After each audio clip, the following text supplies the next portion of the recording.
सुने सुने, मेरा काम तो हुआ पड़ा। देखें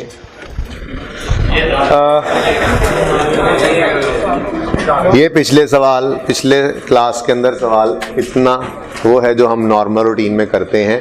क्वेश्चन मैंने वही करवाया, मुझे तसल्ली नहीं हो रही थी। आप लोगों ने ये क्वेश्चन घर पे किया? दोबारा करेंगे, ठीक है जी, दोबारा करेंगे। साथ में अनक्रेडिटेड की बात कर लेंगे। जुम्मा था, वैसे मैं एक्रूअल प्रीपेमेंट्स रिवाइज करवाना चाह रहा था और वो हो भी सकते थे 5-7 मिनट में, लेकिन अगली क्लासेस में, आपकी क्लास में और उससे अगली क्लास में, क्योंकि थोड़ा सा कम पढ़ाना पड़ता है, इस वजह से फिर मैंने रोक दिया उस बात को। ये क्वेश्चन हमने पूरा किया। इसके अंदर जो चीज़ें प्रॉब्लमेटिक थी वो ज़रा दोबारा डिस्कस भी होती चली गई, एंड तक सारा सवाल भी हो गया। उसके बाद मैंने अनक्रेडिटेड चेक का रूल भी लिख के समझा दिया, उसमें कोई मसला नहीं होता इतना। उसके बाद क्वेश्चन नंबर 6 था ना होमवर्क में, उसको डिस्कस करके क्लास एंड की थी, ठीक है जी। तो क्वेश्चन नंबर 9 कितने बच्चों ने अटेम्प्ट किया था? Attempt, okay. ओपन कर लें ये क्वेश्चन, दोबारा ये क्वेश्चन करने लगे हम, ठीक है। ये क्वेश्चन आपने, ये मैंने कुछ क्वेश्चंस लिखे हैं जी, खैर से ये सारे क्वेश्चंस ना हम कर चुके हैं। सुने, पास पेपर 1, 9, 10, 17 आपने होमवर्क में किया था, डिस्कस हो गया था। 16 होमवर्क में किया था, डिस्कस। डिस्कशन भी ऐसे नहीं होती, आधा घंटा डिस्कशंस पे लगा हुआ है, ठीक है, कि जो पॉइंट समझने वाला है वो किया हुआ हमने। 18 बाबर किया हमने, डिस्कस कर लिया। 22 वो पता नहीं आप कर क्यों नहीं रहे हैं अभी तक, कर लीजिएगा। ये भी कितने बच्चों ने कर लिया? ये आधे भी नहीं होंगे मुझे पता है। तो राहील वाला क्वेश्चन प्लीज कर लीजिएगा, ताकि उसमें जो क्वेश्चन हो उसके ऊपर हम बात कर सकें, जो प्रॉब्लम्स हो। तो क्या करूं, क्या होती है, जब एक क्लास में पढ़ाऊंगा तो बाकी में पढ़ाऊंगा, मसला ये होता है। आप पहली क्लास में होते ना, कभी बहुत फायदा हो जाता मेरा। बहरहाल 27 मुनीरा कर चुके है, कुछ भी नहीं हो। आपका जो कैश का लेजर है ना, जिससे आपका वो डिफॉल्केशन निकला है, उसी को स्टेटमेंट फॉर्म में खोलने का नाम डिफॉल्केशन स्टेटमेंट है। अब ये भी सुन लो, है कुछ भी नहीं, लेकिन जब तक मैं खुद करवाऊंगा नहीं, मुझे भी तसल्ली नहीं होगी, आपको भी नहीं होनी, मुझे पता है, ठीक है। तो है कुछ भी नहीं, अब पेंडिंग है तो कोई मसला नहीं, सवाल कर लो ना एक बार। तो कैश का लेजर बना हो तो ये 22 कल सब बच्चों का हुआ होना चाहिए, मस्ट। उसके बाद फिर इंशाल्लाह कल हफ्ता है, जुम्मे वाली क्लास छोटी होती है ज़रा, ठीक है, वो मसला भी नहीं होगा। 27 मुनीरा कर चुके, 28 दानिश कर चुके, डिस्कस किया था मैंने, जो डिस्कस करने वाली बात थी वो 3 लेजर्स बना के डिस्कस कर दी थी। 36 भी आप कर चुके हैं, ठीक है। प्रैक्टिस सेट 5 को मैं कहता ही नहीं हूँ कि ये हमने किया, ये तो किया ना किया, इतना आसान था, ठीक है। क्वेश्चन बैंक में 8 मैंने करवाया था असलम, 4 ताहिर होमवर्क दिया था, डिस्कस हो गया। इसके अंदर एक्रूअल प्रीपेमेंट्स भी मुश्किल था पॉइंट थोड़ा सा, वो भी डिस्कस हो गया था, ठीक है। आपको पता है डिस्कस हुआ था कि आप छुट्टी पे थे? हाँ। फिर 9 मैंने अभी दोबारा करवाना है और 6 आप होमवर्क में कर चुके हैं। तो ये कोई 14-15 सवाल तो हो ही गए, ठीक है। और अभी मजीद 2 से 3 सवाल ऐसे हैं जो मेरी नज़र में हैं, मैंने करवाने हैं, जो मैंने अभी करवाने हैं। वो ज़रा हट के क्वेश्चन जिस तरह से होते हैं, छोटी छोटी चीज़ें जो, ठीक है। तो ये इंश्योर कर लीजिएगा, मैंने आज कोई नया होमवर्क नहीं दिया। 22 मैक्सिमम बच्चों ने पिछली क्लास में नहीं किया हुआ था, ये टाइम दे रहा हूं कि इनमें से कोई क्वेश्चन ना रहता हो। किसी की बैलेंस शीट टैली नहीं है, किसी के बैलेंसेस नहीं पहुंचे, सवाल किया हुआ है, ये सारे सवाल आपके कंप्लीट होने चाहिए इन ऑल एस्पेक्ट्स। तो मैंने आज कोई होमवर्क नहीं दिया, कल का सवाल करवाऊंगा तो हो सकता है नया सवाल कल भी होमवर्क ना दूं। सवाल नया होगा, कल पास पेपर का सवाल होगा, अनप्रेजेंटेड की बजाय अनप्रेजेंटेड की प्रैक्टिस यहां होगी, अनक्रेडिटेड की प्रैक्टिस करेंगे वहां पे, ठीक है। तो सवाल नया होगा, ठीक है जी, लेकिन उसके अंदर होगा भी अनक्रेडिटेड का कॉन्सेप्ट। लेकिन नया होमवर्क मैं कल भी नहीं दूंगा। ये टाइम मैंने आपको दिया है, जो छुट्टियों के अंदर कुछ बच्चे एक दिन पहले चले गए, एक दिन बाद आ रहे हैं, ये फजूल में जो छुट्टियां करते हैं, तो इंश्योर कर लीजिएगा इसमें अभी जो ऐड हो जाएंगे सैटरडे तक क्वेश्चंस, एक आध क्वेश्चन ही ऐड होगा नया। इनमें से कोई क्वेश्चन किसी भी हिसाब से रहता ना हो, हर सवाल की हर चीज़ आपको पता हो।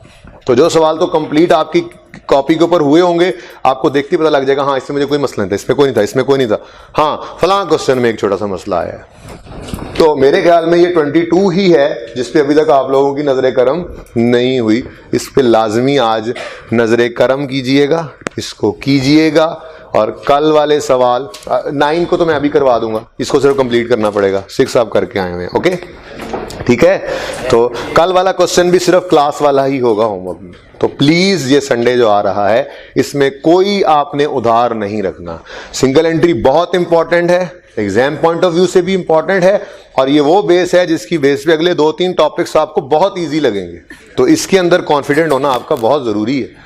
तो इसमें तकरीबन हमारे कोई 11-12 दिन तो लग ही चुके होंगे, शायद इससे ज़्यादा लग चुके हैं। ठीक है, तो ये सारा टाइम इसीलिए ज़्यादा लग रहा होता है कि उसके बाद इनकम एक्सपेंडिचर 5-6 दिन में हो रहा है, कैश फ्लो 7-8 दिन में हो रहा है, इसके बाद ये सारी चीज़ें जो ना फिर जो वो सिमल्टेनियस इक्विटी 3-4 दिन का है, तो फिर टॉपिक्स छोटे छोटे होने लग जाते हैं। तो हैं ही छोटे छोटे टॉपिक्स। ठीक है, तो ये बहुत बड़ा समझे एरिया है समझने के हिसाब से। तो ये कोई उधार नहीं रखना आपने, ये वो क्वेश्चंस हैं जो हम कर चुके हैं आज तक क्लास वर्क में और होमवर्क में। और होमवर्क भी हम आपको पता है डिस्कस कर ही लिया करते हैं, तो वो भी हमारे क्वेश्चंस हो चुके हैं। ठीक है, ओके कल बस इसमें मैंने पास पेपर का एक क्वेश्चन यहाँ पे और ऐड करना है, वो आप कर लेंगे उसमें। ठीक है, ओके सवाल शुरू करते हैं जी।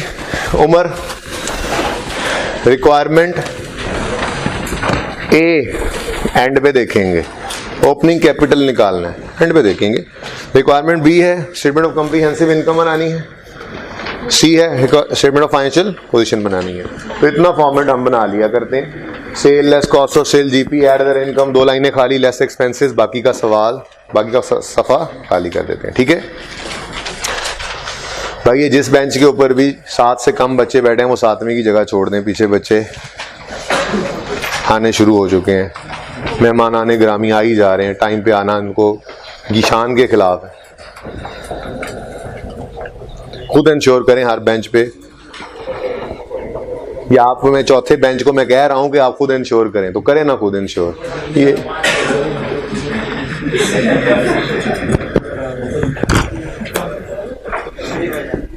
ओके नंबर 6 भुट्टो बैठा हुआ है जी। फॉर्मेट बन गया। पॉइंट नंबर 6 से शुरू करते हैं। पॉइंट नंबर 6 में ओपनिंग क्लोजिंग बैलेंसेस गिवन है, लिखना शुरू करते हैं जल्दी जल्दी जी। साथ साथ सवाल करेंगे, सॉल्व कर लें, करना चाहें तो साथ साथ करें, किया हुआ है तो बहुत से भी अच्छी बात है। फिर जो पॉइंट ना समझ में आए, जो पॉइंट लगे कि हाँ ये एक्सप्लेनेशन काम की है, सिर्फ वही चीज नोट कर लेना। ठीक है, जिन्होंने किया हुआ है, जिन्होंने साथ साथ करना है बेशक करते रहें। Inventories opening 4500, closing 5800। Next debtors opening 20, closing 3200। लेकिन इसकी ब्रैकेट को अभी भुगता दो। ब्रैकेट क्या कह रही है? Including in debtors is a bad debt of 200 to be written off. Entry क्या होती है बैड डेट की? बैड, अच्छा देखें, अब रहती है ना प्रोविजन की रिवीजन अभी, ठीक है, तो रहती जो है प्रोविजन का काउंट। बहरहाल मैं बार बार ये बात बोलता रहता हूं आपको, ताकि ज़हनी तौर पे थोड़ी थोड़ी रिवीजन हुई हो, फिर एक सवाल के अंदर वो सारी बातें रिवाइज हो जाएंगी। अगर प्रोविजन का लेजर हो तो बैड डेट को भी प्रोविजन में लिखते हैं और एक बैलेंस निकाल के लाया करते हैं। लेकिन प्रोविजन का बैलेंस नहीं है तो फिर बैड डेट डेबिट कितने से, जो राइट ऑफ करना है जी 200 से। Bad debt debit, debtors credit, और साथ ही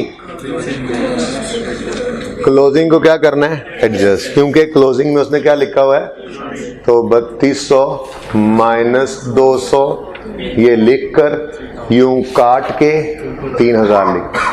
जरूरी नहीं है पेपर में काटना, लेकिन मैं ये कहता हूं कि आप तरतीब से ही चलें।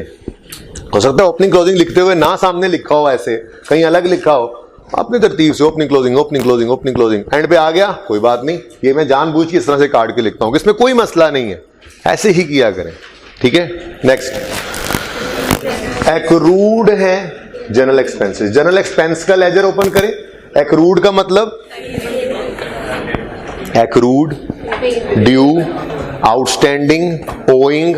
मैं बार बार जबानी कह रहा हूं, लिखवाऊंगा भी सही, लेकिन लिखवाऊंगा तब जब आप याद कर चुके होंगे, रोज सुन सुन के सिर्फ एक जगह लिखा जाएगा। फिर ये एक्रूड, आउटस्टैंडिंग, ओइंग, ये ड्यू, ये अल्फाज ऐसे हैं कि ये देखना पड़ता है किसके साथ लगे हैं। अगर ये किसी एक्सपेंस के साथ लगे हो तो पेएबल का मतलब दे रहे हैं, और अगर किसी इनकम के साथ लगे हो तो रिसीवेबल। अब इनकम तो हमारे अभी तक सिंगल एंट्री में आई ही नहीं, ये एडजस्टमेंट जाके हो सकता है इनकम एक्सपेंडिचर में ही आए, ठीक है। तो बहरहाल एक्सपेंस है और साथ क्या लिख, एक्रूड, तो एक्रूड एक्सपेंस तो फिर पेएबल कह रहे हैं, पेएबल है। ओपनिंग पेएबल कितना 240, क्लोजिंग पेएबल 190। रेट्स क्या हैं, एक्सपेंस, रेंट एंड रेट्स मैंने लिख दिया था बाद में, रेट्स एक्सपेंस है लेकिन वो एडवांस में है तो प्रीपेड है, एसेट है। ओपनिंग 40, क्लोजिंग 50, ओपनिंग 40, क्लोजिंग 50 बेटा रेट्स। उसके बाद क्या है जी, फिक्सचर्स, फिक्सचर्स ओपनिंग 2800, क्लोजिंग। अच्छा, मैंने बुक वैल्यू इसलिए लिख दिया था इसके साथ क्योंकि एक्यूमुलेशन अलग से नजर नहीं आ रही, तो बस ठीक है, हम भी अलग से नहीं रखते, क्यों मुसीबत में डालें खुद को, एक लेजर और बनाएं, अलग से बैलेंस निकालें, आसानी कर ली हमने। आगे उसने ब्रैकेट में क्या लिखा है, इंक्लूडिंग दोज परचेज, तो भाई वो यही होना चाहिए था, वो ओपनिंग और क्लोजिंग है, तो कहता है जी इसमें क्लोजिंग में इंक्लूडेड है जो इस साल खरीदे थे, तो होने भी चाहिए थे ना, तुमने जब क्लोजिंग बैलेंस दिया है तो क्लोजिंग में इस साल के परचेज होने वाले होने चाहिए, कोई डिस्पोज हुए हैं तो वो निकलने चाहिए, डिस्पोजल ऐसे था कोई नहीं सवाल में, ठीक है। Next, trade payables, opening 1800, closing 2200। Amounts due for lighting and heating, अब ड्यू से परेशान नहीं होना, ये लाइटिंग एंड हीटिंग है, रोशनी और हरारत खर्चा है, ये खर्चा है, ये ड्यू है तो फिर पेएबल, ये मतलब पेएबल है, ठीक है। तो lighting and heating payable 80, opening 70, close. उसके बाद एक एडिशनल लेजर कौन सा बना था, कैश का, क्योंकि एडजस्टमेंट 1 से हमें पता चला था कि कैश है, ठीक है। बहरहाल अब एडजस्टमेंट 1 पे जाके देखेंगे इसको। पॉइंट 6 को टिक कर लें, कोई मसला है तो पूछ लें।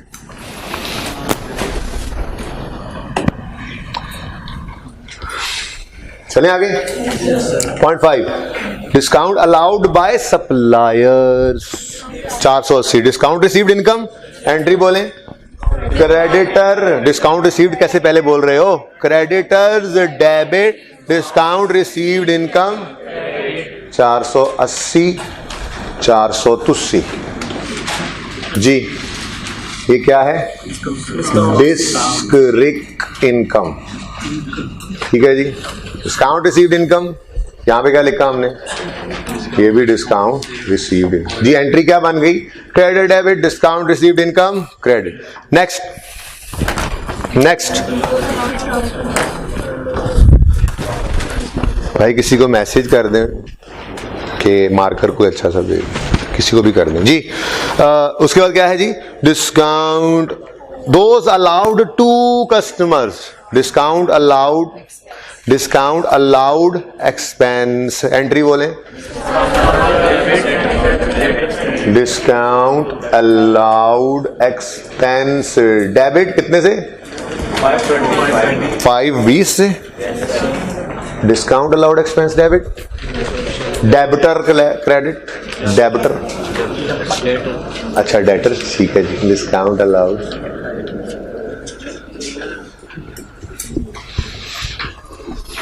पॉइंट 5 टिक कर लें, कोई मसला है तो पूछ लें। कुछ बच्चे ना बुक को गंदा ही नहीं करते कि हम बाद में करेंगे तो सब लिखा होगा, तो उनके लिए तरीका ये है कि वो फोटोकॉपी करवा के आया करें सवाल की, ताकि फोटोकॉपी पे काम किया करें या बुक पे काम कर लें, फोटोकॉपी संभाल लें। पॉइंट 5 में कोई मसला जी, पॉइंट 4 पे आ जाए।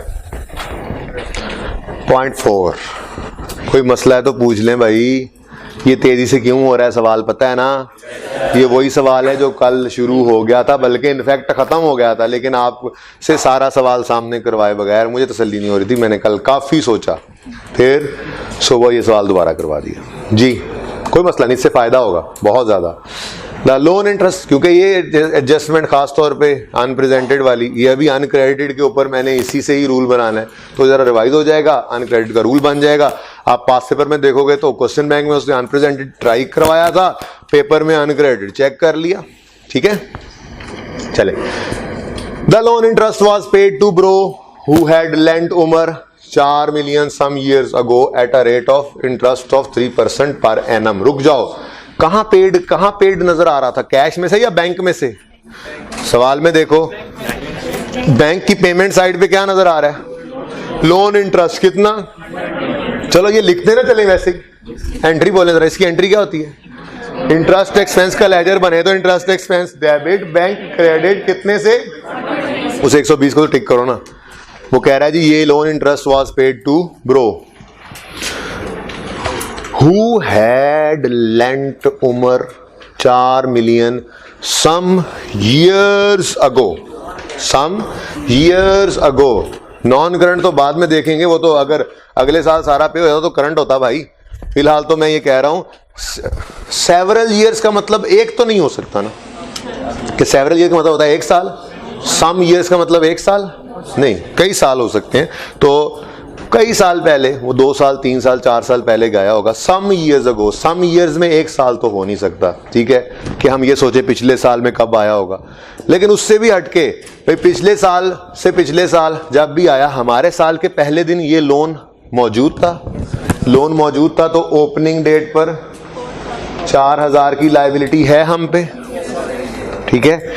और दरमियान वाली लाइन को स्किप करते हुए जरा एंड वाली लाइन पढ़ो। And the loan was still outstanding at the year and. Outstanding था, आउटस्टैंडिंग है। क्लोजिंग चला जाएगा बैलेंस शीट में, ठीक है। ओपनिंग चला जाएगा ओपनिंग कैपिटल की वर्किंग। तो इसीलिए मैंने आपको कहा था कभी भी हमने लिस्ट नहीं लेनी। देखो ना, लिस्ट में तो कैश भी नहीं था, लिस्ट में लोन भी नहीं था, अभी इंटरेस्ट भी निकलेगा, लिस्ट में तो वो भी नहीं था, ठीक है। लिस्ट में तो ये अभी हमने BRS बनानी है, वो भी नहीं था, कल कर लिए ये सारा काम, ठीक है ना। समझ रहे हो बात को? तो कभी भी लिस्ट से ओपनिंग कैपिटल नहीं निकालना, सवाल पूरा कर लेना है, कैपिटल को एंड पे निकालना है। हमारे पास लेजर्स मौजूद होंगे, उनके ओपनिंग लिख लेने हैं बस, ठीक है। ओके, आगे बढ़ते हैं। अब वो इंटरेस्ट की बात कर लें। इंटरेस्ट रेट कितना है? 3%। The interest was duly paid half yearly on 31 March and 30 सितंबर। बस इतनी सी बात थी। बोरिंग कॉस्ट का टॉपिक करने के बाद ये कोई मसला नहीं है आप लोगों के लिए, ठीक है। वो कहता है interest is duly paid half yearly. Duly paid का मतलब होता है बिल्कुल पाबंदी से पे हुआ, ठीक है। Half yearly on 31 March and 30 September. On 31 March and, अब 6 महीनों का हाफ ईयरली पे हो रहा है ना, ठीक है। कभी इंटरेस्ट एडवांस में तो पे हो नहीं सकता, बोलो। ये 6 महीने को कह रहा है हाफ ईयरली पे होना है। पे क्या होना है? हाफ ईयरली पे होना है। तो कभी एडवांस में तो हो नहीं सकता। हाफ ईयरली मतलब 6 महीनों का पे होना है, तो 6 महीनों के स्टार्ट में तो पे हो नहीं सकता। तो फिर ये 6 महीनों का 6 महीने के एंड पे ही पे होगा ना। इसका मतलब अप्रैल मई जून जुलाई अगस्त सितंबर, इन 6 महीनों का इंटरेस्ट किस दिन पे हो गया? 30 सितंबर को, ठीक है। कितना होगा वैसे? कितना होगा? 6 महीने का इंटरेस्ट, 6 महीने का 120 नहीं हो सकता।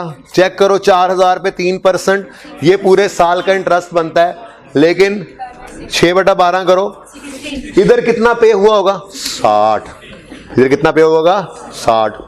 हमें क्या पता, वो हमारी पेमेंट 120 आ रही है, इतनी ही निकलेगी इंशाल्लाह, टेंशन न लो। बहरहाल यकम अप्रैल 15 से 30 सितंबर 15, कितने महीने बने? यकम अप्रैल 15 से 30 सितंबर 15 तक के 6 महीनों का इंटरेस्ट 30 सितंबर 15 की शाम को पे हो गया। वो कह रहा ड्यूली पेड, डन। अब 6 महीने बाद पे होना है। अब यकम अक्टूबर से जो 6 महीने शुरू हुए, वो अक्टूबर, नवंबर, दिसंबर, जनवरी, फरवरी, मार्च, 31 मार्च 16 पे जाके इन 6 महीनों का इंटरेस्ट पे होना है। तो फिर हमारे साल में इनमें से 3 महीने गिर रहे हैं। ये 3 महीने हमारे साल के पे कोई नहीं होने। आखिरी पेमेंट किस दिन हुई है? 30 सितंबर को जो पेमेंट हुई होगी वो किस अरसे तक की होगी? 30 सितंबर तक की होगी, क्योंकि अक्टूबर, नवंबर, दिसंबर, जनवरी, फरवरी, मार्च, ये 6 महीनों का इंटरेस्ट कब पे होगा? 31 मार्च को। तो फिर आखिरी 3 महीनों का इंटरेस्ट क्लोजिंग डेट पे क्या होगा? पेबल। आपको पेबल कैसे निकालना है? ये देखो, लोन भाई टेंशन को नहीं, लोन सारे साल ही आउटस्टैंडिंग रहा। शुरू में भी इतना ही, आखिर में भी इतना ही। वो कह रहा है सम ईयर्स अगो आया था, अभी भी पड़ा है। माँ जैसा लोन दोस्ती देता है, दोस्ती होगा, ठीक है।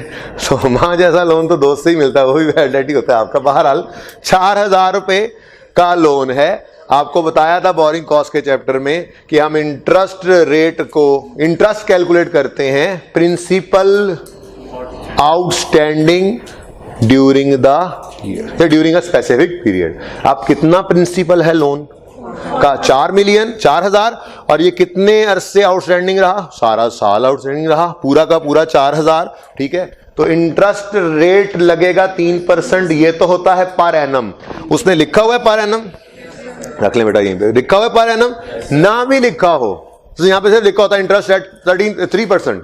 इसका मतलब ही क्या है? इंटरेस्ट हमेशा एनुअल, रेट हमेशा एनुअल गिवन होता है, पर उसने लिख दिया, नॉर्मली लिख देता है। पर मैं आपको एडवर्स केस बता रहा हूं, ना भी लिखा हो एनुअली होता है, ठीक है। ताला उसने लिखा 3% पर एनम है, तो इससे तो पूरे साल का इंटरेस्ट निकलेगा। लेकिन हमारे 3 महीने का पेएबल है, हमने कैलकुलेट करना। देखो ना, ओपनिंग लिखते हैं, मैंने जान के नहीं लिखा। स्टेप वही है हमारे, स्टेप 1 ओपनिंग लिखेंगे, स्टेप 2 कैश रिकॉर्ड करेंगे, स्टेप 3 क्लोजिंग कैलकुलेट। मैं कहा पहले जरा क्लोजिंग कैलकुलेट कर लो, ठीक है। अच्छा, अब 3 महीनों का जो पेएबल है कितना बनता है? 30। ये 30 क्या है? 31 दिसंबर 15 पे इंटरेस्ट पेएबल। समझ आ रही है? तो क्लोजिंग पे ये सब करने की जरूरत नहीं थी। यहाँ पे मैंने वर्किंग बच्चों को करके दिखा दी थी कि आप यहाँ पे पेपर में यूं कर सकते थे, 4000, 3%, 3/12, ठीक है। और ठीक है, ये कितना बन गया? 30।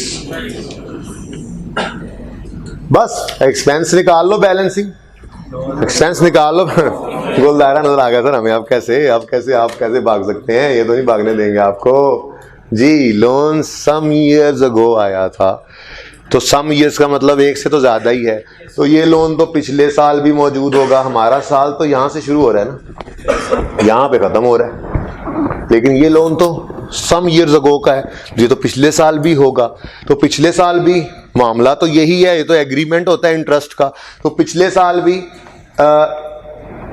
जनवरी, फरवरी, मार्च पर एक पेमेंट हुई होगी, फिर अप्रैल, मई, जून, जुलाई, अगस्त, सितंबर, जरा कम हो गए, जरा दिन छोटे हो गए, ठीक है।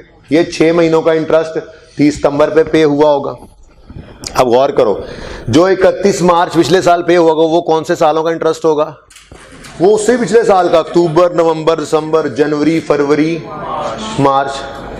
क्योंकि लोन का इंटरेस्ट तो हमेशा एरियर में पे होता है, यहाँ पे हुआ होगा। फिर अप्रैल, मई, जून, जुलाई, अगस्त, सितंबर, 30 सितंबर, फिर अक्टूबर, नवंबर, दिसंबर, जनवरी, फरवरी,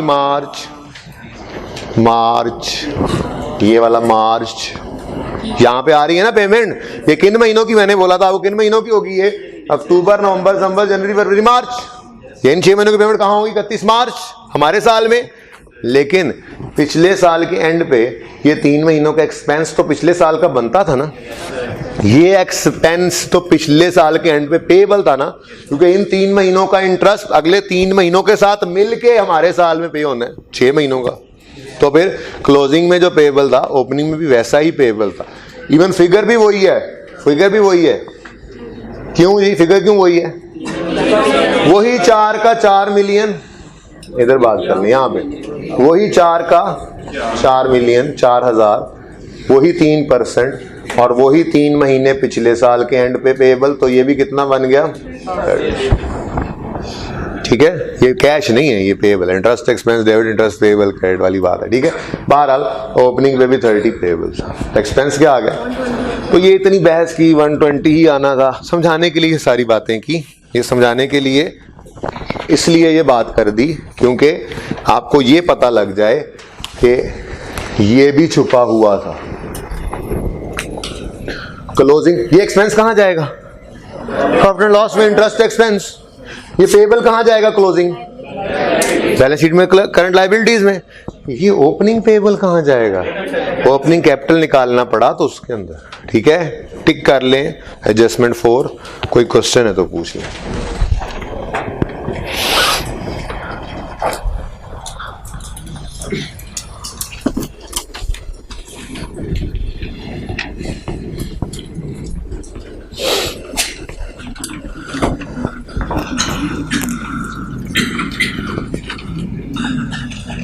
अस्सलाम वालेकुम। अस्सलाम वालेकुम जी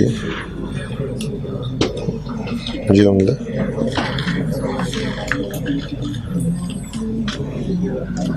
मुझे 5 बजे के बाद कॉल कीजिए काइंडली क्लास में।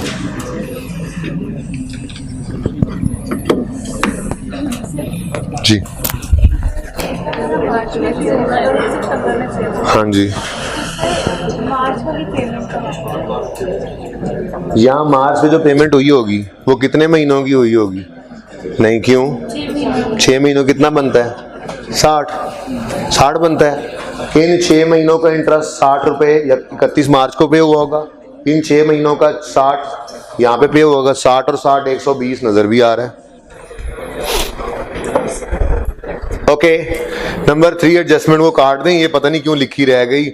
ऊपर भी ऐसे ही वो डिसऑनर्ड चेक्स जो नजर आ रहे हैं वो असल में सवाल के अंदर थोड़ी सी मिस्टेक कह लें, बस वो कॉपी पेस्ट के अंदर कुछ चीजें कुछ रह गई डेबिट साइड पे लिखना, उससे लिख देता तो काम हो जाता। बहरहाल 3 को मैंने कटवा दिया था क्योंकि ओरिजिनली क्वेश्चन बैंक में लिखी हुई है। हर बार दिल करता है कि इसको सवाल में से ही उड़ा दूं, जरूरत तो है कोई नहीं इसकी, ठीक है, लेकिन फिर रहता हूँ लिखा है तो बच्चों को कह दूंगा कि यार ये सवाल में मिस्टेक है, इसकी कोई सिग्निफिकेंस नहीं है यहाँ पे, ठीक है, तो काट दें इसको, कल कटवा दिया। नहीं, डिसऑनर्ड चेक्स को नहीं काटना, पॉइंट 3 को काटना है। पॉइंट 2 पे आ जाए। पॉइंट 2 जी, वो नहीं काटना प्लीज, ठीक है जी, वो भी काटना है।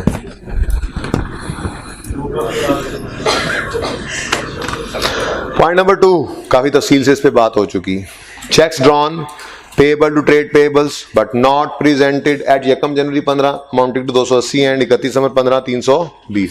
इस पे बात क्या हुई थी? इधर देखें, मैंने आपसे कहा था कि ऊपर समरी ऑफ बैंक स्टेटमेंट्स पढ़ी है और कल हमने बड़ी तफसील से पौना घंटा सिर्फ BRSE रिवाइज की थी और मैंने आपको ये बताया था कि बैंक स्टेटमेंट सिर्फ प्रेजेंटेड चेक्स शो करती है, जबकि हमारी बुक्स प्रेजेंटेड और अनप्रेजेंटेड दोनों शो करती हैं या करना चाहिए उनको, ठीक है।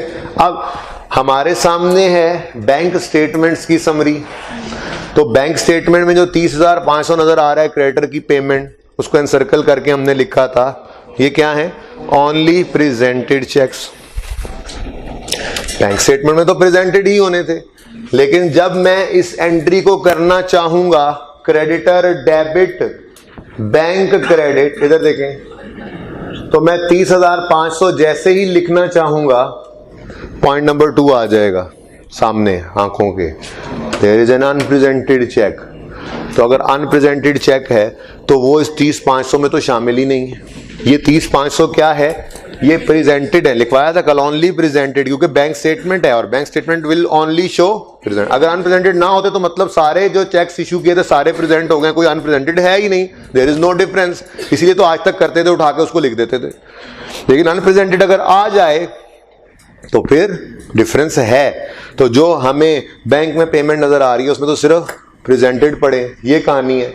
इस पूरे साल के दौरान, इन 12 महीनों के दौरान टोटल 30,500 रुपए के चेक्स प्रेजेंट हुए। अब सवाल कह रहा है 320 का एक चेक ऐसा है जो हमारे साल में प्रेजेंट नहीं हुआ। जब प्रेजेंट नहीं हुआ तो इस 30,500 में शामिल नहीं, लेकिन हमारी एंट्री तो बनती है ना क्रेडिटर डेबिट बैंक क्रेडिट, हमने तो एंट्री करके ही चेक दिया है। तो अगर हम सिर्फ 30,500 से क्रेडिटर डेबिट बैंक क्रेडिट करें तो इसमें हमारा वो वाला चेक नहीं आ रहा। हम कोई बैंक स्टेटमेंट के तहत थोड़े ही चला करते हैं, हमारा अपना रूल है, हमने चेक दिया है, उसकी डेट अगर यही है तो हम उसकी एंट्री पास करेंगे। तो कल मैंने बड़ी तफसील से ये बात समझाई थी आपको। बहरहाल हमने पेमेंट टू क्रेडिटर्स जो बैलेंस शीट में बैंक स्टेटमेंट में नजर आ रही है कितनी? 30,000, उसको एज इट इज नहीं लिख देना क्रेडिटर के लेजर में। अगर अनप्रेजेंटेड आ रहा है क्लोजिंग पे, हमने क्या करना है, इस 30,500 में सिर्फ प्रेजेंटेड पड़े हैं, हमने इसमें क्या ऐड कर देना है? 320 जो अनप्रेजेंटेड ऑफ आर ईयर है, हमारे साल का है पर अनप्रेजेंटेड है, उसको हमने क्या कर दिया? ऐड। क्लियर हो गया? ये तो आसान था। फिर मसला क्या पड़ा था इस सवाल के अंदर? इसके अलावा किसी सवाल में ना पास पेपर के अंदर ना आपको पिछले क्वेश्चन बैंक वाले होमवर्क के अंदर नजर आया होगा। ये वाहिद यही सवाल था जिसके अंदर ओपनिंग डेट पर भी अनप्रेजेंटेड है। तो ये मैक्सिमम मुश्किल एडजस्टमेंट है जो आज तक किसी भी पास पेपर या क्वेश्चन बैंक में BRS की सिंगल एंट्री के अंदर नजर आ रही है। ठीक है, अब 320 तो हो गया, लेकिन एक मसला क्या पेश आया, ये 280 पिछले साल अनप्रेजेंटेड था। कैसे बना होगा unrepresented? Credited by us, not debited by bank. पिछले साल ये था तो अनप्रेजेंटेड था, तो क्रेडिटेड बाय अस था, यानी कि हमने क्रेडिटर को डेबिट किया हुआ है ना पिछले साल। ये 280 किससे रिलेट करता है? 14 से, पिछले साल से। ये 280 हमारे साल से रिलेट नहीं करता। लेकिन मसला क्या है, ये फिगर कहां से उठाई है हमने? बैंक स्टेटमेंट में। उसमें क्या पढ़े हैं? प्रेजेंटेड। तो ये पिछले साल अनप्रेजेंटेड था, इस साल क्या हो गया? प्रेजेंट। ये इस साल इसमें हो गया शामिल। भाई ये तो पिछले साल से रिलेट करता है, तो इसको हमारे 30-500 में शामिल नहीं होना चाहिए। हम इसको अगर क्रेडिटर डेबिट, इसमें पड़ा रहने दें तो क्रेडिटर डेबिट में समझो आप ये कह रहे हो कि 280 भी डेबिट कर रहे हैं, जबकि वो इस साल का है ही नहीं। ठीक है, तो फिर हमने क्या किया था, हमने इस 30-500 में से माइनस कर दिया था 280 को। ठीक है, ये बात तो मैंने काफी तफसील से कल की थी, फिर मैंने कहा था ये रूल याद कर लो, तो ये रूल ही याद कर लो। समझ तो सब आ गई है, अब सिर्फ इतना सा याद रख लो जिंदगी में, अगर बैंक स्टेटमेंट है और अनप्रेजेंटेड है तो बैंक स्टेटमेंट वाली फिगर को उठाओगे, क्लोजिंग अनप्रेजेंटेड ऐड कर दोगे, ओपनिंग माइनस कर दोगे, दैट्स इट। वो फिगर उठा के कहां ले जाओगे? क्रेडिटर। भाई समझ तो आ गई ना सारी कहानी की, कल से लगे हुए हैं इसको समझने में, अब समझ तो आ गई। अब पर्चे में ये बैठ के सोचना नहीं है, अब पर्चे के लिए सिर्फ इतनी सी बात याद रखनी है। अगर बैंक स्टेटमेंट गिवन है, भाई बात तो पूरी समझ आ गई है ना। अब बात समझ आ गई तो पेपर के लिए शॉर्टकट ज़हन में रखना है। पेपर में सारी बात सोचने बैठेंगे तो टाइम ज़ाया होगा। मैंने कॉन्सेप्ट सारा समझाया आपको, मैंने ये नहीं कहा कि बस ऐसा कर लेना, कॉन्सेप्ट सारा समझाया, लेकिन पर्चे में आप ऐसा ही कर लेना। अगर बैंक स्टेटमेंट हो और अनप्रेजेंटेड हो तो बैंक स्टेटमेंट वाली फिगर में क्लोजिंग को ऐड कर देना, ओपनिंग अनप्रेजेंटेड को लेस कर देना, जो फिगर आएगी वो क्रेडिटर के लेजर में लेकर जाना। ठीक है, कितनी है? 30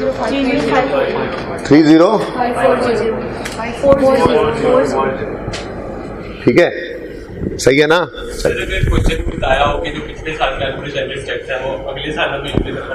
तो फिर तो उसकी जिंदगी खत्म हो गई ना। पहली बात तो यह है, साल की बात ना करो, 6 महीने में तो उसकी जिंदगी खत्म होगी।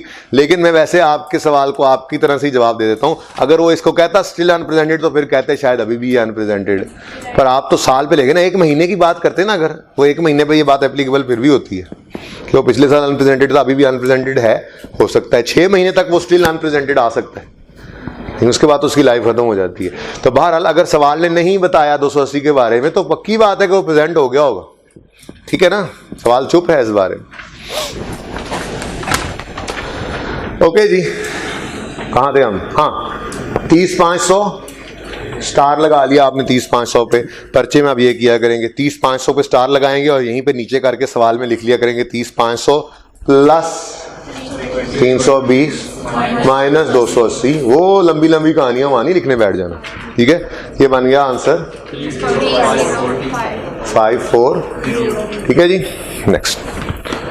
नेक्स्ट क्या, यहीं पे रुक जाओ।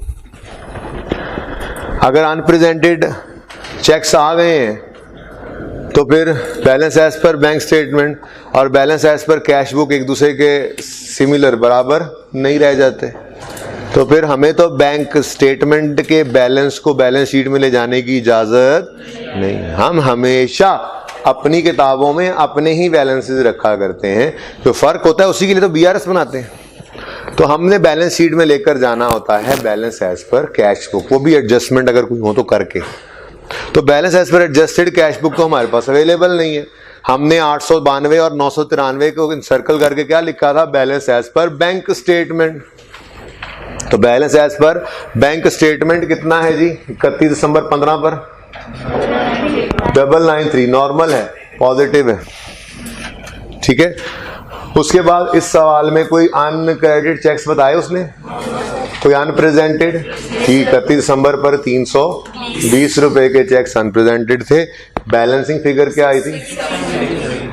देखा आपने, पेमेंट भी बढ़ गई उधर +320, और इधर बैंक भी कम कर लिया हमने। बैंक में ये नहीं डेबिट हुआ था, हमने क्रेडिट कर लिया इसको, यानी कि बैंक में डेबिट एक तरह से कर लिया हमने, आर्जी तौर पे किया नहीं है, सिर्फ प्रेजेंट किया उसको। ठीक है जी। तो बैंक में क्या फिगर आएगी? 673, वर्किंग नंबर 11। ठीक है, हमें 693 से कुछ लेना देना नहीं है, ये बस इसी वर्किंग में वफात पा जाएगा, हमारी बैलेंस शीट में चला गया जो जाना था। ठीक है, क्लियर? अब जी क्या करें, क्या करें? ओपनिंग कैपिटल निकालना है, रिक्वायरमेंट भी है, तो ओपनिंग कैपिटल निकालते हुए ओपनिंग बैंक भी चाहिए होगा, एसेट है चाहे लायबिलिटी है। तो फिर जरा ओपनिंग बैलेंस पे आओ, उस पे नजर डालो कितना है, लेकिन कौन सा? कल इस पे भी थोड़ी सी बात जहनों में आई थी आपके कि बैंक का तो नॉर्मल होता ही क्रेडिट है, तो ये तो क्रेडिट साइड पे ओडी कैसे है? कुछ बच्चों ने ये सवाल भी किया था। तो देखें, मैंने आपको कल भी कहा था, दोबारा ये बात कर रहा हूं, गिराने के लिए रखी हुई है आज, ये दोबारा ये बात कर रहा हूं कि बात क्या कर रहा था? हाँ, ये बैंक स्टेटमेंट्स की समरी है। उसने कहा समरी ऑफ बैंक स्टेटमेंट्स, मतलब पता क्या होता है? मिसाल के तौर पे 12 महीने हैं इस साल के, तो 12 बैंक स्टेटमेंट्स आई होंगी। 12 बैंक स्टेटमेंट्स में वो मुख्तलिफ जगह पर क्रेडिट हुई होंगी अमाउंट्स, क्रेडिट क्रेडिट क्रेडिट, तो उससे सारे क्रेडिट इकट्ठे किए और एक जगह लिख दिया। फिर मुख्तलिफ जगहों के ऊपर जैसे इंटरेस्ट साल में 2 दफ़ा पेमेंट होती हुई नजर आई होगी, 31 मार्च और 30 सितंबर, उसने इकट्ठा करके एक कर दिया। ऐसे ही कोई जैसे रोशनी और हरारत है, इसकी बिजली के गैस के बिल होंगे, वो 12 आए होंगे, वो उसने इकट्ठे करके ऐड करके एक फिगर बना दी। कोई रेंट हो तो 12 रेंट्स उसने इकट्ठे करके लिख दिए। तो समरी उसने बनाकर हमारी सहूलत के लिए दी। ठीक है, एक तो ये बात हो गई। अब जब उसने समरी बनाई तो उसने बैंक के डेबिट्स को, हमारा क्रेडिट होता है ना, वो हमारे लिए सहूलत के लिए क्रेडिट साइड पे लिखा हुआ है, यानी ये है बैंक की डेबिट साइड जो हमारे सामने क्रेडिट पे नजर आ रही है। देखो, पेमेंट पेमेंट पेमेंट पेमेंट, ये क्या होता था? बैंक का डेबिट डेबिट डेबिट डेबिट, हमारी सहूलत के लिए उसने क्रेडिट साइड पे लिख दिया। अगर बैंक स्टेटमेंट है तो ये डेबिट ही है। फिर अमाउंट्स क्रेडिटेड बाय बैंक का मतलब बैंक में जो पैसे आए हैं वो बैंक स्टेटमेंट में तो लिखा भी हुआ क्रेडिटेड, बैंक स्टेटमेंट में तो वो क्रेडिट हुए थे, लेकिन उसने हमारी सहूलत के लिए इसको किस तरफ लिख दिया? डेबिट पे लिख दिया। ठीक है ना? तो इसलिए ये जो क्रेडिट साइड आपको नजर आ रही है, आपकी सहूलत के लिए ये क्रेडिट है, बैंक स्टेटमेंट के कॉन्टेक्स्ट में ये डेबिट ही है। सारे डेबिट तो इसी तरफ पड़े हैं, पेमेंट्स देख लो, तो बैलेंस भी ओपनिंग में क्या आ रहा है? डेबिट। ठीक है, तो डेबिट का मतलब एबनॉर्मल बैलेंस है, डेबिट का मतलब एबनॉर्मल बैलेंस है। कल इस पे बात हो चुकी थी बहरहाल जी। ये ओपनिंग भी हमें मंजूर नहीं है। अगर ओपनिंग में, यानी पिछले साल क्लोजिंग में वो ये ना बताता कि ओपनिंग डेट पे या पिछले साल क्लोजिंग डेट भी कौन प्रेजेंटेड है, फिर तो यही हो जाता, फिर शायद हमें ये बनाने की जरूरत ही ना पड़ती। क्योंकि मसला क्या है, पिछले साल के एंड पे या इस साल के शुरू में भी कुछ अनप्रेजेंटेड था, कितना, तो फिर हमें इस पे भी एतराज है। ये तो फिर balance as per bank statement different है balance as per cash book से, और हमें ये कैश बुक का बैलेंस ओपनिंग कैपिटल की वर्किंग के लिए चाहिए। तो कितना बना था कल? 117, ये नेगेटिव है, और इसके ऊपर आपको नजर आ रहा है ये गोल दायरा लगा हुआ। क्यों? ये वाला बैलेंस 673 चला गया बैलेंस शीट में, करंट एसेट्स में, और ये वाला 1172 कहां चला जाएगा? ठीक है ना? टिक कर लें पॉइंट 2 को।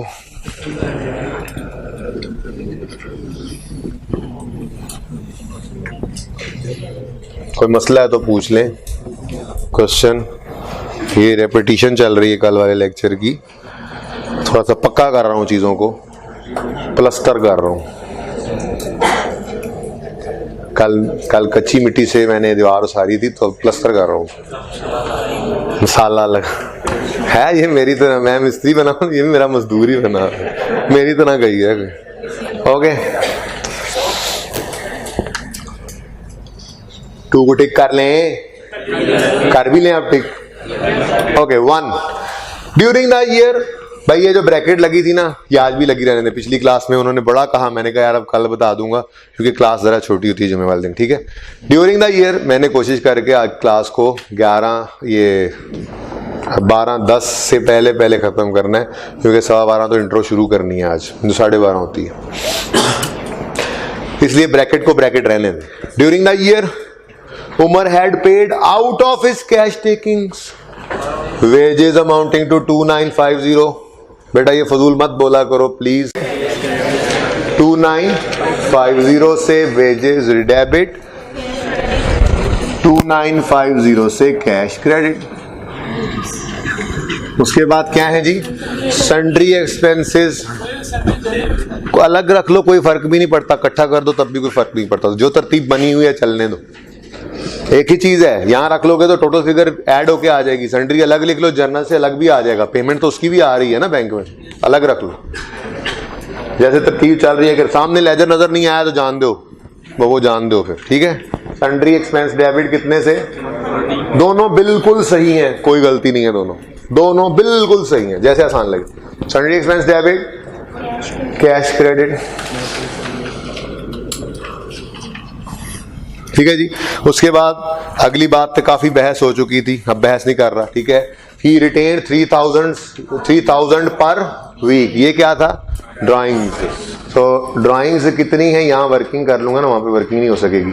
3000 है, हम 1000 में चल रहे हैं, पर वीक है तो 50, कितनी फिगर बनी, 156। एंट्री क्या बनी, ड्राइंग्स डेबिट 156, कैश क्रेडिट 156। ये कल ना क्वेश्चन में जो बच्चे आज आए हैं खैर से, ये कल क्वेश्चन बिल्कुल पूरा डिस्कस हो चुका है, बहरहाल रिपीट टेलीकास्ट चल रही है। पता है आपको, झलकियां मैच की अगर लगी हो तो चौके चुके ही नजर आते हैं, वैसे हैं ज्यादा ऐसे कुछ टॉप टिप टॉप वो नजर नहीं आते, ठीक है ना। तो वो टिप टॉप कर चुके हैं हम, मतलब चल रहे हैं। He retained 3000 a week and maintained a balance of, हमने कहा था इसका मतलब 2020 है, 2020 है, ओके। आगे द बैलेंस ऑफ टेकिंग्स, आगे ब्रैकेट थी, वो घर पे भी नहीं पढ़ी हमने, है ना। कितने जैसे उन्होंने घर पे भी नहीं पढ़ा कि सर ने मना किया अभी नहीं पढ़ना, बस ये अच्छे बच्चे हैं मेरे। बाकी कुछ ने घर जाके पढ़ा, उनको समझ कोई नहीं आई। समझ तो तभी आनी जब मैंने समझाना है आपको, फजूल सी बात है ये, ठीक है। तो अगर एक दो को आ भी गई है तो अच्छी बात है, नहीं आई तो उससे भी अच्छी बात है, इलाज है उनका, okay. The balance of his takings was paid into the bank. Entry क्या बनी, बैंक डेबिट कैश क्रेडिट। अभी नहीं ना पता मुझे, बैंक पे जाता हूं तो देख लेते हैं, ओके जी। 1 को भी टिक कर लें बिना ब्रैकेट के, कभी तो टाइम मिल ही जाएगा, है वैसे इररिलेवेंट सी बात पर बता दूंगा। नेक्स्ट क्या, बस ऊपर रह गया हमारे पास बैंक का लेजर, बैंक स्टेटमेंट जो लेजर फॉर्म में, ठीक है। चलो शुरू करते हैं। समरी ऑफ इस बैंक स्टेटमेंट, ओपनिंग से शुरू करते हैं। ओपनिंग उल्टी साइड पे पड़ा है, कोई नहीं, टिक कर लो, जो करना था वो कर चुके, टिक कर लो उसको, जो करना था कर चुके। वैसे अगर अनप्रेजेंटेड ना होते तो ये भी टिक फिर भी हो जाना था, ये ओपनिंग ने कैपिटल में चले जाना था, क्लोजिंग ने बैलेंस शीट में चले जाना था, ओके। उसके बाद क्या नजर आ रहा है डेबिट साइड पे, अमाउंट्स क्रेडिटेड बाय, मतलब हमारे पैसे बैंक ने क्रेडिट किए हैं ना यहाँ पे, ठीक है। तो ये वही एंट्री बन रही है, गालिबन वही एंट्री बन रही है, बैंक डेबिट कैश। देखे ना सवाल के अंदर थोड़ी वीकनेस है, सवाल में उसने पूरा सवाल पढ़ के आ रहे हैं कहीं पे। चलो ये बात बाद में करते हैं, पहले ये बात ही कर लेते हैं। पहली बात तो ये बताओ, कहीं पे सवाल, बेटा बातें नहीं करें प्लीज, चुप करके बैठे। कहीं पे पूरे सवाल में हमें ये नजर आया हो कि कैश सेल्स भी हैं, बोलो इसका मतलब सिर्फ कौन सी सेल्स हैं, एंट्री बोले, डेटर डेबिट सेल्स क्रेडिट, ठीक है, डेटर डेबिट सेल क्रेडिट। एक तो ये हो गया, यहां पे लिख लिया हमने सेल्स। दूसरी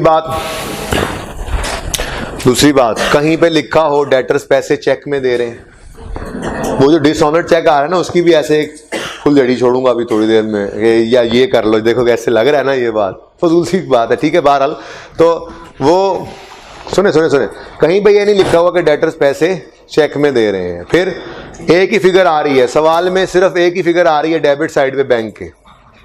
वो कहता है balance of his takings after ये खर्चे balance of his taking is deposited in bank.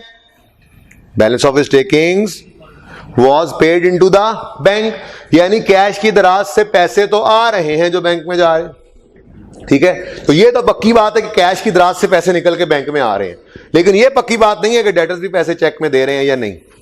अब कैश की दराज से जो पैसे निकल रहे हैं, अगर और कोई जगह कोई इशारा नहीं है तो ये वही पैसे ही हैं जो उसने निकाले, यानी कितने 29 बोलो सॉरी अच्छा वो ऊपर और था जी 35135, क्योंकि वो कह रहा है कि कैश से पैसे निकल के बैंक में गए हैं, तो फिर इसका मतलब कि वही पैसे हैं बैंक डेबिट कैश क्रेडिट।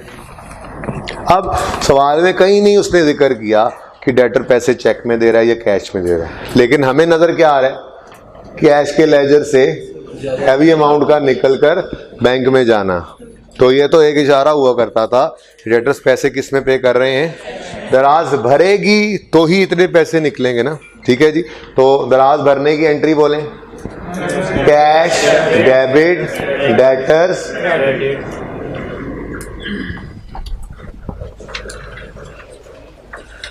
ये थोड़ी सी ना वीकनेसेस थी एक दो सवाल के अंदर, इसलिए मैं ये करवाना भी चाह रहा था कि ये बातें ऐसी अड़ी रहें, सारा सवाल आता हो। तो ये जैसे मैंने कहा वैसे ही वाकई ऐसे ही निकला बस।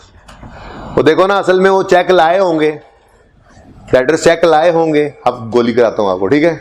गोली क्या वैसे मतलब एक मुझे ऐसी लॉजिक पिछली क्लास में सूझी थी, डेटर्स चेक लाए, वो उन्होंने हमें दिए, असल में वो गोली थी, वो हमने जमा कराए होंगे, डिसऑनर हो गए। चेक नजर आ रहा है डिसऑनर हुए हुए, हमने कहा खबरदार जो हम चेक देते थे सानू कैश ही दो। हाँ समझ आ रही है, ठीक है ना। तो इसलिए डेटर्स ने पैसे कैश में ही दिए थे। चल गई गोली, कहाँ, ठीक है ओके। एक्सपंज कर दीजिएगा जी ये। ओह एक्सपंज वाले भाई साहब प्लीज, मैं इधर आ गया हूँ। मैंने कहा ये एक्सपंज कर दीजिएगा, मेरा ध्यान रखा कीजिए जी, मैं मूव करता रहता हूँ। बच्चे मेरे से नाराज हो रहे हैं, ऑनलाइन वाले कहते हैं जी आप कैमरामैन आप गायब हो जाते हैं, हम तरस जाते हैं आपको देखने के लिए, हम उदास से हो जाते हैं। ये कौन है, 2-3 निकाल दो ना मुझे कभी, ठीक है। ये 2-3 जो है ना जो चलें छोड़े ओके। अब रह गया बैंक और बैंक की क्रेडिट साइड और उसकी पेमेंट्स, तो उनको ऐसे लिखो जल्दी से। पेमेंट फॉर ट्रेड पेबल्स टिक कर लो जी, हो गया हुआ है, उसको प्लस माइनस करके एडजस्ट करके भी लिख दिया हमने, टिक करो आगे बढ़ो। रेंट एंड रेट्स, वो रेट्स था ना, मैंने उसी में रेंट एंड रेट्स कर दिया था, जान चुड़ा लो, ठीक है जी। तो जी क्रेडिट कितने से टिक कर लें वहां पे। उसके बाद फिक्सचर्स खरीदे 100 के, fixture debit bank credit tick करते जाएं। उसके बाद lighting and heating debit bank credit tick करते जाएं। उसके बाद general expenses debit bank credit 800 से। उसके बाद लोन इंटरेस्ट पेड, कहाँ गए ये एंट्री की टिक कर लिया था हमने, ठीक है। Interest expense debit bank credit, drawings debit bank credit 900। Customer cheques dishonoured, जी डिसऑनर्ड चेक की एंट्री मुझे नहीं आती, नहीं कभी भी ये नहीं सोचना, ठीक है। आपको बहुत अच्छी आती हो, कोई भी पूछे तो कहना 1 मिनट मुझे डिसऑनर की एंट्री नहीं आती, हाँ मुझे ये बताओ चेक डेटर वाला या क्रेडिटर वाला, मतलब डेटर वाला, तो मुझे ओरिजिनल एंट्री आती है। भाई जितने भी चैंपियन बन जाओ मत करना डिसऑनर की डायरेक्ट एंट्री, मैं बोल रहा हूं। ये देखो चेक कौन सा है, डेटर का या क्रेडिटर का, ओरिजिनल एंट्री करो उसको उल्टाओ, ठीक है। तो डेटर से चेक आया होगा तो क्या एंट्री की होगी, bank debit debtor, bank debit debtor, bank debit debtor. Dishonour हो गया तो उल्टा दो, डेटर डेबिट 180 से बैंक टिक कर दो। क्लोजिंग के साथ जो करना है वो कर चुके हैं, सवाल खत्म है, सवाल खत्म, सवाल में कुछ है ही नहीं। ये 2 क्वेश्चन मार्क्स के क्रेडिटर्स नहीं पता, कॉस्ट ऑफ सेल्स नहीं पता, परचेजेस नहीं पता। ओके शुरू करें। इसने कहा एक शर्त पे इन्वेंट्री लिखोगे तो बैलेंसिंग फिगर दूंगा। हमने कहा अच्छा यार कर लेते हैं, टेंशन ना लो। सुनो सुनो सुनो, हो जाएगा ये, मुझे पता है। टिक, जब ये टिक होगा तो ये टिक टिक यहाँ पे आके टिक टिक हो जाएगा वर्किंग 3 से। जब ये टिक टिक होगा तो ये बैलेंसिंग टिक टिक हो जाएगा। ठीक है जी, ये बैलेंसिंग टिक टिक से हम मार्कअप ढूंढेंगे, मार्जिन ढूंढेंगे, पेपर में देखेंगे, नहीं नजर आ रहा। बड़ी कोशिश की, मार्कअप मार्जिन नहीं है। तो ऐसे ही खुशी हुई सी थोड़ी सी, वो खत्म हो गई। मार्कअप मार्जिन नहीं है आज। हाँ वो उधर या किधर से होगा ही, इधर से नहीं है, मैं ये कह रहा हूं। ठीक है, इधर से तो नहीं है। ठीक है, अब यहां पे 2 क्वेश्चन मार्क्स है, कोई बात नहीं। यहां से एक्सपेंस की फिगर टिक टिक हो जाएगी। एक्सपेंस प्रॉफिट एंड लॉस है क्लोजिंग बैलेंस शीट में, एक्सपेंस की फिगर टिक टिक। ये क्या, ये क्या, ये नई चीज पहली बार आई। कैलकुलेटर पढ़ो, कैलकुलेटर पढ़ो, कैलकुलेटर पढ़ो भाई। 2800 जमा 100 माइनस 200 माइनस 25 50, ये क्या है? 350 डिस्पोजल हुआ होगा। डिस्पोजल क्यों? देखें देखें मेरी बात सुने, डिस्पोजल की डिटेल नहीं है, खुद को मुसीबत में ना डालो। एसेट है तो डेप्रिशिएट तो होता है, लेकिन डिस्पोज हो ये लाजमी नहीं है। सवाल में डिस्पोजल की कोई एडजस्टमेंट, कोई जो इंफॉर्मेशन गिवन नहीं है। ठीक है, तो फिर ये क्लोजिंग साइड, क्रेडिट साइड पे ये बैलेंस क्यों आ रहा है भाई? अगर एक्यूमुलेशन अलग नहीं पड़ा, ओपनिंग भी उसने बता दिया, एडिशन भी बता दिया, क्लोजिंग भी खुद बता रहा है, तो फिर ये क्या होगा? Depreciation expense balancing. ठीक है, तो डिस्पोजल लिख के खुद को परेशान नहीं कर लेना। ठीक, ये एक्सपेंस कहां जाएगा? Profit and loss. ये क्लोजिंग कहां जाएगा? Non current assets balance sheet में। आगे टिक टिक ही है जी सारी, टिक टिक, एक्सपेंस बैलेंस शीट। अरे दोस्त तुम तो आज छा गए। टिक टिक, तुमने कहा हाँ टिक टिक, वर्किंग 8 से। हमने कहा फिर तो ये भी बैलेंसिंग टिक टिक। चैलेंज, क्या बात है, व्हाट टॉक इज। आगे बढ़े, इसको कुछ करना है ना। ये क्लोजिंग बैलेंस शीट में, ओपनिंग वर्किंग में, कैपिटल की वर्किंग में जी। उसके बाद ये जा चुका, ये चला जाएगा क्लोजिंग बैलेंस शीट में। ये जा चुका कहां? एक्सपेंस में, प्रॉफिट एंड लॉस में, ये क्लोजिंग बैलेंस शीट में, इंटरेस्ट पेएबल। आगे बढ़े, ये जहां जहां जाने हैं जा चुके हैं क्लोजिंग साहब। ओके, अब मसला ये नहीं था कि आप ब्रैकेट में कर देते तो नंबर शायद मिलते, शायद ना मिलते।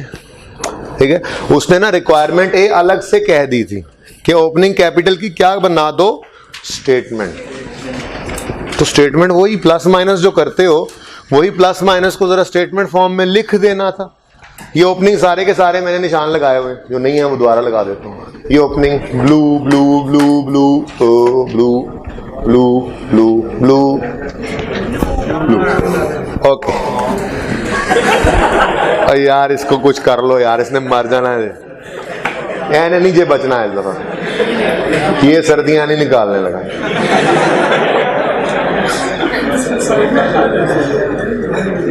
बेटा मिल लेना क्लास के बाद मुझे तरह है। हाँ जुम्मा है तो क्या हुआ, दुआ दूंगा जुम्मे को, और क्या।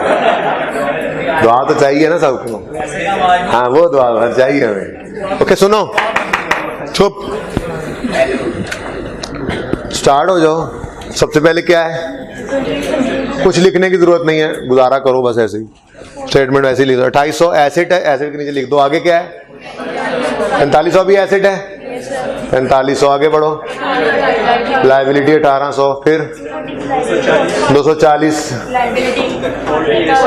40 एसेट, 2800 लायबिलिटी एसेट, फिर 80 की लायबिलिटी, 20 का कैश, 4000 की लायबिलिटी, 30 की लायबिलिटी, 1172 की लायबिलिटी। टोटल करो इस डिब्बे का, टिक टिक नहीं, टोटल करो। 1016, उसके बाद 10160। अच्छा, जीरो को क्या है, जीरो को 7322। What is opening? 2838। ठीक है जी, ये 2838 क्या है? ओपनिंग कैपिटल यहाँ पे आ जाएगा। और आज आपने रिक्वायरमेंट ए लिखी हुई है इसके लिए 28। कर लोगे ना ये सवाल? तो ये सवाल तो समझो हो गया, इसमें कोई कमी बेशी थी तो वो कर लेंगे, लेकिन ज्यादा अहमियत का हामिल है 22वां, लाजमी करना है। ओके जी, आप इधर आ जाए जरा। प्रैक्टिस की अनप्रेजेंटेड की। चलो इधर आने से पहले जरा होमवर्क वाले क्वेश्चन पे आ जाए। 6 में क्या था?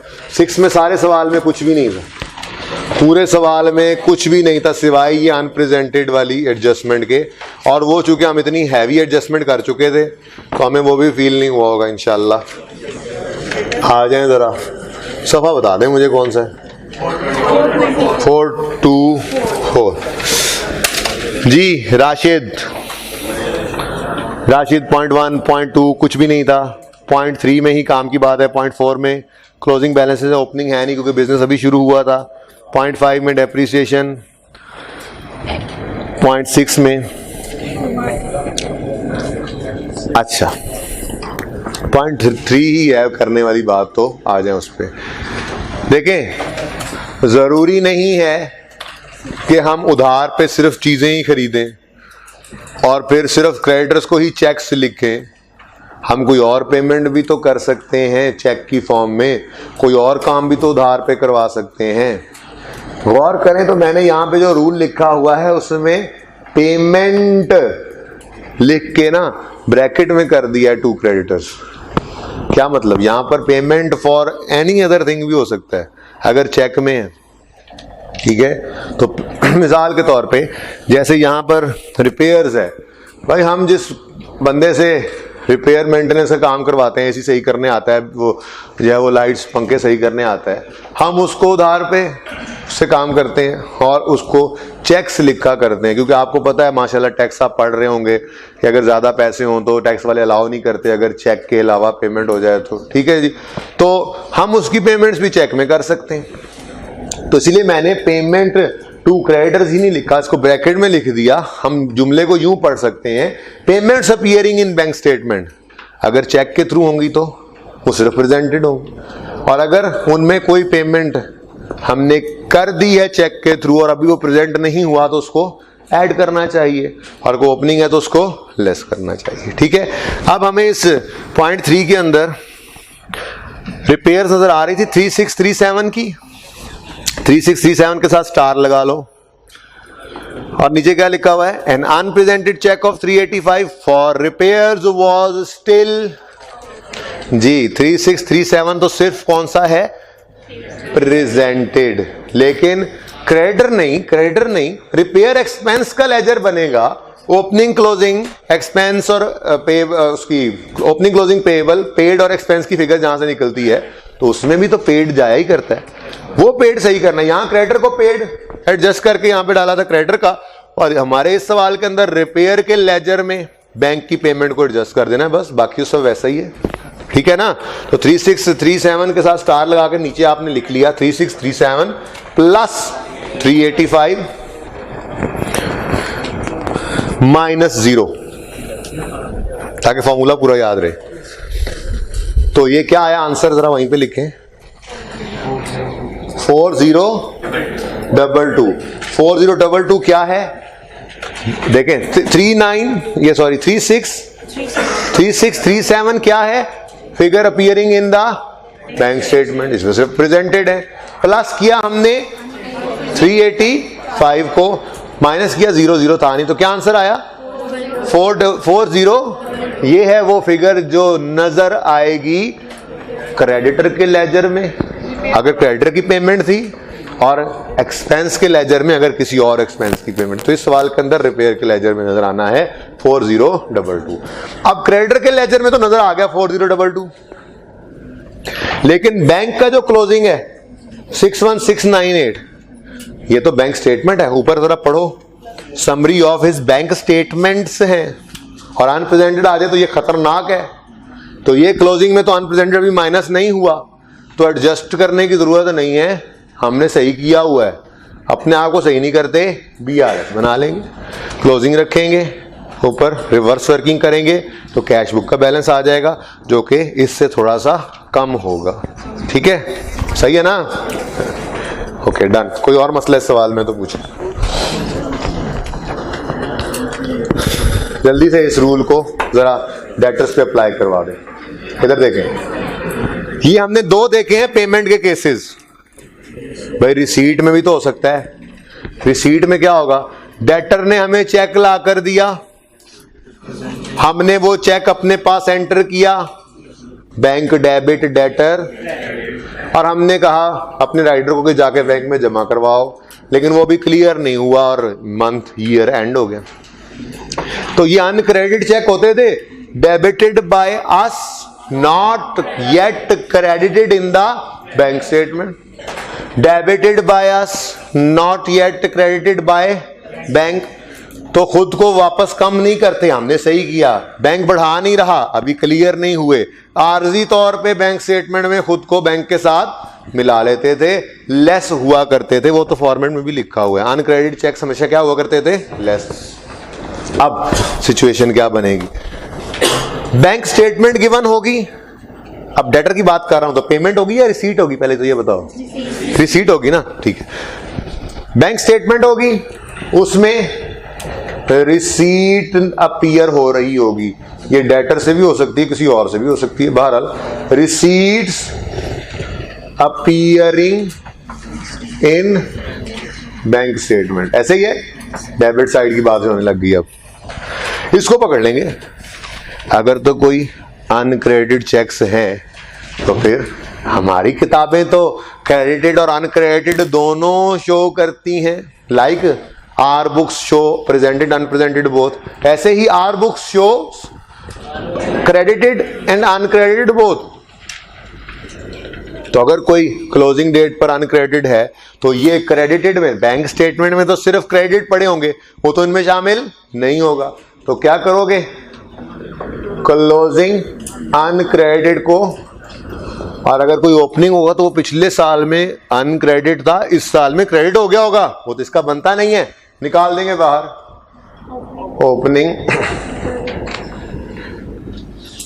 ओपनिंग अनक्रेडिटेड चेक्स, ठीक है जी। तो वो फिगर आ जाएगी जो हमने शो करनी है डेटर्स के लेजर में, in debtors account as receipts. ठीक है जी, बात समझ आई है? तो कॉन्सेप्ट समझ में आ चुका है। उलझते जाओगे जितना सोचोगे, जो समझ ना आया होता तो मुझसे यहां पे सवाल कर लेते ना।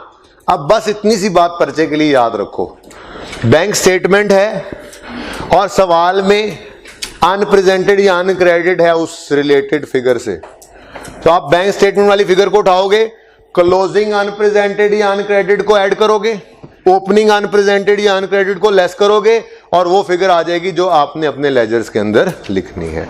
और फिर BRS भी बनाओगे। अनक्रेडिटेड होता तो यहां से लेस नजर आ जाता रिवर्स वर्किंग के अंदर। ठीक है, ये रूल 2 लिख लो।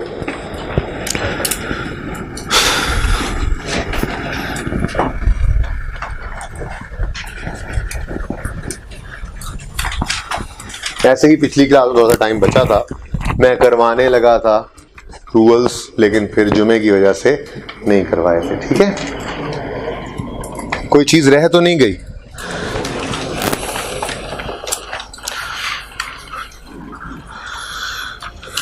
आज ऐसे मौका बना था क्योंकि आज एक सवाल हमने नया नहीं किया था। बहरहाल कोई मसला नहीं है भाई, पेपर से पहले पहले रिवीजन करनी है ना, आई कैप जाने से पहले पहले आना चाहिए ना। रोज वाले सवाल में तो मैं करवा ही रहा हूं, तो वो इंशाल्लाह करवा के भेजूंगा, टेंशन ही नहीं। ये टॉपिक खत्म होगा तो इंशाल्लाह वो भी खत्म कर देंगे।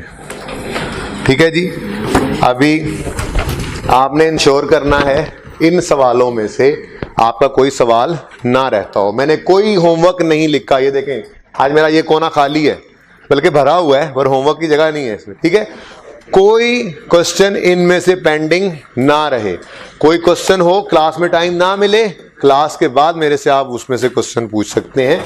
ये सवाल भाई साहब ये जरा जूम करके ना बच्चों को उनको भी दिखा दें। ये जो ये सवाल लिखे हुए हैं, ये पास पेपर नंबर 1, 9, 10, 17, 16, 18, 22, 27, 28, 36 राइज की बुक में है। ये प्रैक्टिस सेट 5 आसान है।